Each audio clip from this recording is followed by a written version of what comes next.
पुरुषों के जननांगों से रिलेटेड हाइड्रोसिल या वेरिकोसिल जैसी समस्याएं बड़ी कॉमन हैं और इन समस्याओं में योग का अभ्यास करना आपको बहुत ही ज़्यादा लाभदायक सिद्ध होगा। आज की वीडियो में मैं ऐसे चुनिंदा लेकिन रामबाण योग आसनों का अभ्यास आपको बताऊंगी, जिनका अभ्यास अगर आप निरंतर करते रहते हैं तो इससे जननांगों से रिलेटेड किसी भी तरीके की समस्याएं, स्पेशली आपके हाइड्रोसिल और वेरिकोसिल जैसी समस्याओं से उबरने में आपको मदद मिलेगी। हाइड्रोसिल और वेरिकोसिल है क्या? हाइड्रोसिल में अंडकोश में पानी का इकट्ठा हो जाना, जिसके कारण अंडकोश का साइज बढ़ जाना। वेरिकोसिल यानी आपके टेस्टिस के आसपास की जो नसें हैं उनमें सूजन आ जाना। इन दोनों समस्याओं के कारण पुरुषों को बड़ी ही असुविधा होती है, कभी कभी तो बहुत असहनीय दर्द भी होता है। इससे उनकी यौन क्षमता में भी इसका असर पड़ता है। इसके अलावा आपकी प्रजनन क्षमता में भी इसका बहुत अधिक असर पड़ता है। आपके टेस्टोस्टेरोन जो है उनका लेवल कम होता है, स्पर्म काउंट जो है उसमें कमी आती है और साथ ही संतान की उत्पत्ति में भी इसमें बहुत ही ज़्यादा परेशानी होती है। तो हाइड्रोसिल और वेरिकोसिल ऐसी समस्याएं नहीं हैं जिनसे आप उभर नहीं सकते हैं। आपको डॉक्टर की सलाह तो ज़रूर लेनी चाहिए, साथ ही साथ योग का अभ्यास करना चाहिए, जिससे आप शारीरिक और मानसिक रूप से स्वस्थ रह सकें। तो वीडियो को शुरू से अंत तक देखिएगा ताकि सारे अभ्यास आप अच्छी तरीके से समझ जाएं और इनको निरंतर अभ्यास किया करें। अगर आप मेरे चैनल में नए आए हैं, पहली बार आए हैं और चैनल को सब्सक्राइब नहीं किया है तो अभी चैनल को सब्सक्राइब करके इस परिवार का अटूट हिस्सा ज़रूर बन जाइएगा। अगर आपने घंटी का निशान नहीं दबाया है और अगर भूल गए हैं तो घंटी का निशान भी ज़रूर दबा लीजिएगा, जिससे कि आप फ्यूचर में आने वाली कोई भी मेरी वीडियोस मिस ना करें। नमस्कार दोस्तों, मैं शहीदा आप सभी का स्वागत करती हूँ आपके अपने YouTube channel yoga with Shahida में। दोस्तों, कैसे हैं आप सभी? सबसे पहले मैं आपको सिखाऊंगी कपालभाति क्रिया का अभ्यास, जो कि आपको हर रोज़ ज़रूर करना चाहिए। और कपालभाति क्रिया का अभ्यास अगर आप वज्रासन में बैठकर करें तो उससे ज़्यादा और बेहतर कुछ नहीं हो सकता।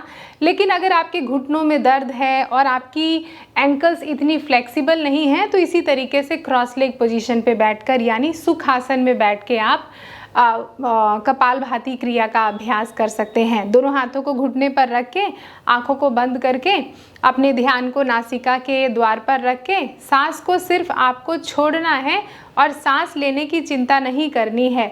जब आप सांस छोड़ेंगे तो सांस का छोड़ना एक्टिव एक्सेलेशन होगा और सांस का लेना पैसिव होगा, यानी इनहलेशन आपका पैसिव होगा। तो किस तरीके से अभ्यास करेंगे? आंखों को बंद कर लेंगे, कमर गर्दन को सीधी रखेंगे, चेहरे को बिल्कुल तनाव मुक्त रखेंगे, कंधों को बिल्कुल रिलैक्स रखेंगे, आपकी रीढ़ की हड्डी जो है वो सीधी होगी और फिर उसके बाद अपने एक्सेलेशन पर ध्यान देंगे, सांस को छोड़ने पर।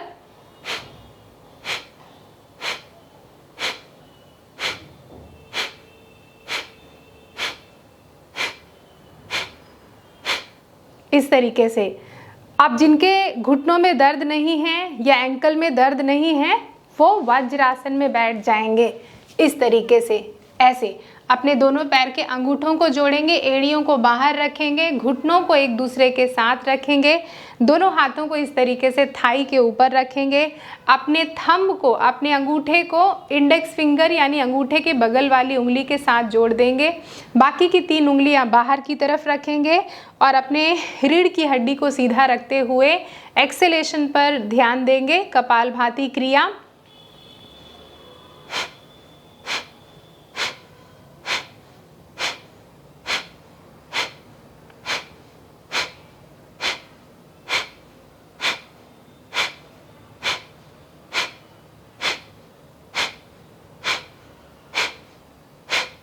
इस तरीके से तो कपालभाति क्रिया का अभ्यास आपको बहुत मदद करेगा। साथ ही वज्रासन का अभ्यास जब आप करेंगे तो इससे आपके अंडकोश के आसपास हल्का दबाव पड़ेगा। तो इस तरीके से वज्रासन में बैठकर आप कपालभाति क्रिया का अभ्यास कम से कम 1-1 मिनट तो ज़रूर कर लें। 1-1 मिनट के 3 बार अभ्यास कर लें, यानी एक बार अभ्यास किया रुक गए, फिर एक बार अभ्यास किया रुक गए। और इस तरीके से वज्रासन में जितनी देर आप बैठ सकते हैं उतनी देर में बैठिएगा।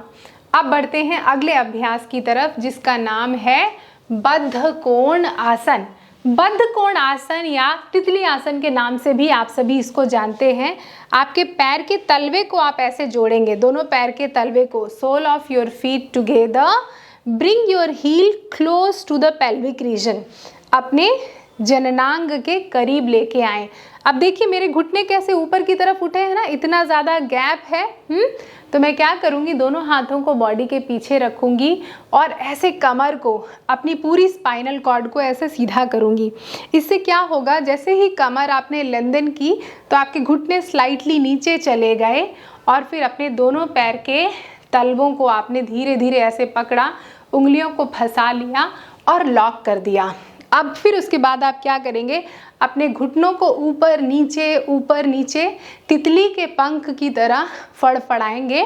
इससे क्या होगा, आपके पेल्विक फ्लोर मसल्स जो है वो स्ट्रेंथन होंगी, आपके जननांगों के आसपास जो रुका हुआ ब्लड है वो मोबिलाइज होगा और ब्लड सर्कुलेशन इम्प्रूव होगा और इससे आपके टेस्टिस को, आपके अंडकोश को बहुत ही ज़्यादा मदद मिलेगी इन समस्याओं से उबरने में।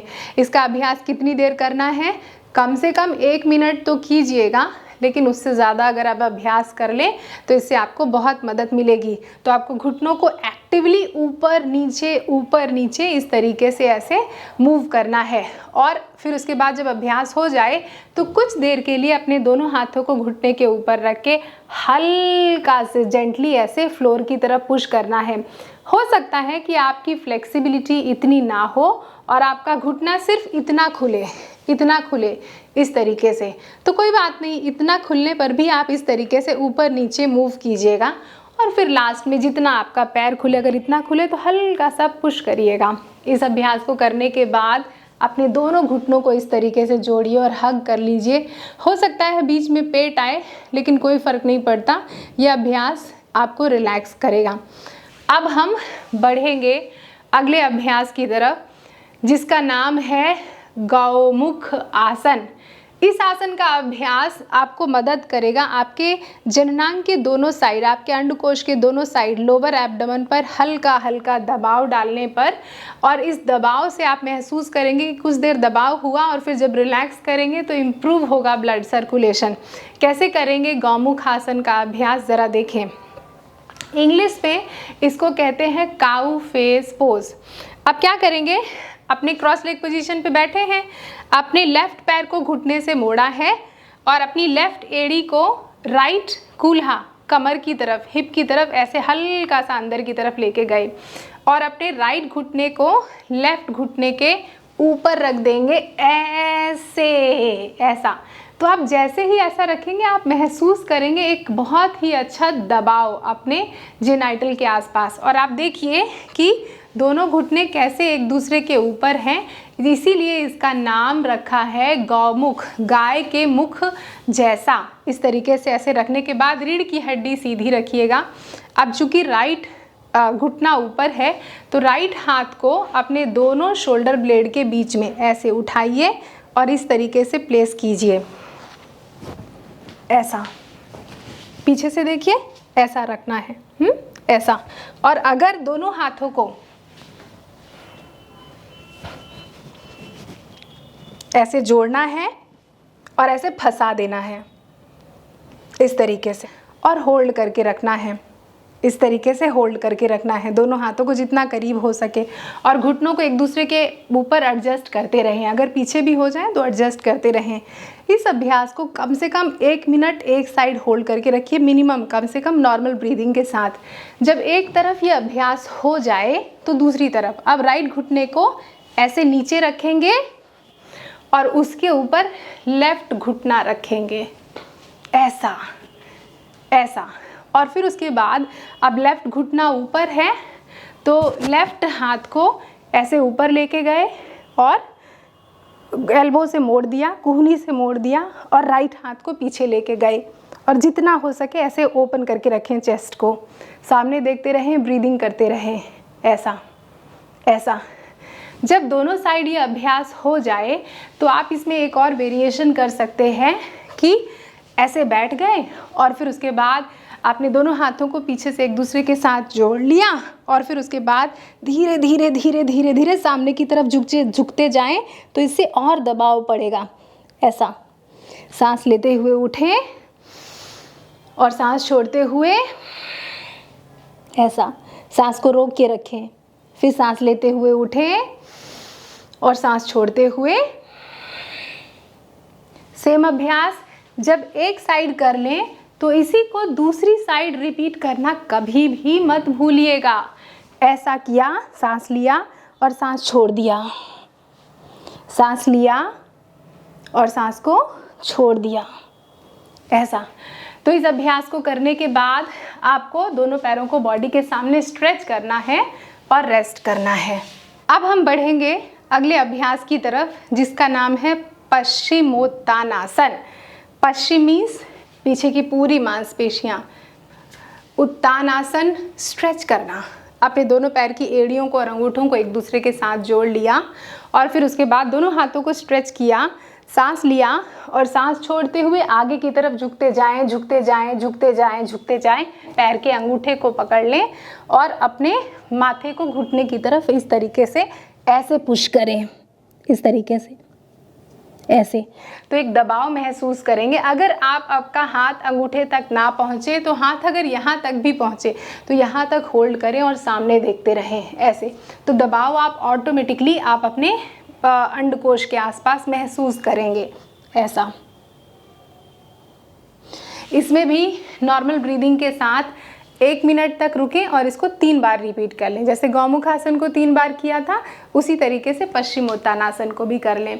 जब पश्चिमोत्तानासन का अभ्यास हो जाए तो फिर अब हम अभ्यास करेंगे पूर्व उत्तान आसन का। तो अभी बैक की मसल स्ट्रेच हुई, अब हम आपके सामने की मसल्स को स्ट्रेच करेंगे। तो अपने दोनों पैरों को इस तरीके से स्ट्रेच किया, जो कि पश्चिमोत्तानासन का काउंटर प्रैक्टिस है, और अपने दोनों हाथों को बॉडी के पीछे इस तरीके से रख लिया। शोल्डर्स को ओपन किया, वाइडली ओपन किया और फिर उसके बाद अपने चेस्ट को ओपन किया इस तरीके से। और फिर उसके बाद धीरे धीरे अपनी कमर को उठाना है और अपने पूरे लोअर बैक को इस तरीके से अपने पूरी की पूरी कूल्हे की जो मांसपेशियां हैं इनको टाइट करना है और पेट को हल्का सा कॉन्ट्रैक्ट करके वहाँ पर आपको ध्यान लगा के रखना है। हल्का सा लिफ्ट करें ऐसे, गर्दन को ढीली छोड़ दें और फिर ड्रॉप कर दें। 2 बार और अभ्यास करें इस तरीके से। सांस लें, रोकें सांस को और सांस को छोड़ दें। ध्यान दीजिएगा आपके पैर के एड़ी और अंगूठे जुड़े रहें। सांस लें और सांस को छोड़ दें। 3 बार ये अभ्यास करने के बाद अपनी योगा मैट पर लेट जाएं और रेस्ट करें।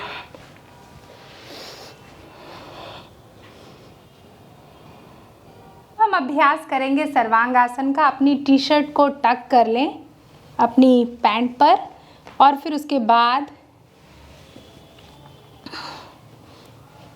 बाद अपने दोनों हाथों को मैट पर रखें और धीरे से अपनी कमर को लिफ्ट करें इस तरीके से, ऐसे, इस तरीके से, इस तरीके से, और होल्ड करके रखें। जब तक आप होल्ड करके रख सकते हैं उतनी दूर होल्ड करके रखें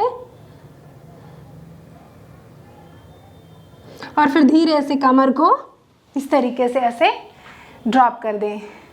अगर आपसे सर्वांगासन नहीं हो रहा है, सर्वांगासन को भी आप 3 बार कर लें, 1-1 मिनट तक होल्ड करके रखें या कि जितनी देर होल्ड कर सकते हैं। अगर आपसे सर्वांगासन जो है नहीं हो पा रहा है तो आप विपरीत करनी का अभ्यास कर सकते हैं। तो आपके पास इस तरीके से पिलो हो, उसको रखिए आप कमर के नीचे इस तरीके से, और ऐसे रखने के बाद चाहे तो आप कुछ देर के लिए ऐसे आराम कर लें और फिर उसके बाद अपनी कमर को इस तरीके से उठा लें, ऐसे, इस तरीके से, और जितनी देर हो सके आप रहें। आप चाहें तो अपने दोनों पैरों को दीवार पर भी रख सकते हैं इस तरीके से, ऐसा, इस तरीके से। तो इससे भी आपको बड़ा आराम मिलने वाला है।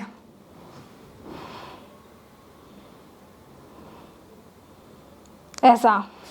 फिर उसके बाद अपनी कमर के नीचे से अपनी पिलो को हटा दें और फिर उसके बाद हम आखिरी अभ्यास करेंगे जिसका नाम है गरुड़ आसन। सुप्त गरुड़ासन। तो अपने राइट पैर को लेफ्ट थाई के ऊपर रखें, ऐसे, इस तरीके से। और फिर उसके बाद अपने राइट पैर को इस तरीके से अपने लेफ्ट पैर के अंदर ऐसे टक कर लें, इस तरीके से, ऐसे। और दोनों हाथों को सर के नीचे रखें या इस तरीके से मैट पर रख लें। और फिर उसके बाद होल्ड करें, जितनी देर होल्ड कर सकते हैं ऐसे। ब्रीथ करें, ब्रीथ करें, ब्रीथ करें। इससे आपको बहुत ही अच्छा एक दबाव मिलेगा अपने अंडकोश के आसपास, ऐसा। फिर यही अभ्यास जब एक साइड हो जाए तो दूसरी तरफ भी ऐसे उठाया और पैर को हल्का सा इस तरीके से ऐसे फंसा दिया, इस तरीके से। अगर पैर ना अटक रहा हो तो इस तरीके से भी रख सकते हैं ऐसे। अगर पैर ना अटक रहा हो तो ऐसे होल्ड कर सकते हैं। फिर उसके बाद शवासन में लेट जाएं और आराम करें। आशा करती हूँ आज की वीडियो आपको बहुत पसंद आई होगी और अब आप ये सारे अभ्यास आसानी से कर पाएंगे। इस वीडियो को देखने के बाद इस वीडियो के लिंक को कॉपी करके अपने दोस्तों और रिश्तेदारों को व्हाट्सएप ज़रूर कर दीजिएगा, जिससे कि उनको भी इस तरीके की वीडियो से लाभ मिले। अगर आप बताना चाहते हैं कि आज की वीडियो कैसी लगी, या आप ये भी बताना चाहते हैं कि फ्यूचर में आने वाली वीडियोज़ आप कौन से टॉपिक पर देखना चाहते हैं, मेरा प्रयास कैसा लगा, तो ये सारी चीज़ें नीचे कमेंट करके मुझे ज़रूर बताइएगा, क्योंकि मैं आपके हर एक कमेंट का इंतज़ार करती हूँ। जाने से पहले आपसे एक बार और रिक्वेस्ट कर रही हूँ, अगर आपने चैनल को सब्सक्राइब नहीं किया है तो चैनल को ज़रूर सब्सक्राइब कर दीजिएगा, इससे मुझे बहुत मोटिवेशन मिलता है। वीडियो को भी लाइक ज़रूर कर दीजिएगा। अगली वीडियो में आप सभी से फिर से बहुत जल्दी मुलाकात होती है। आप सभी अपना ध्यान रखिएगा। नमस्ते।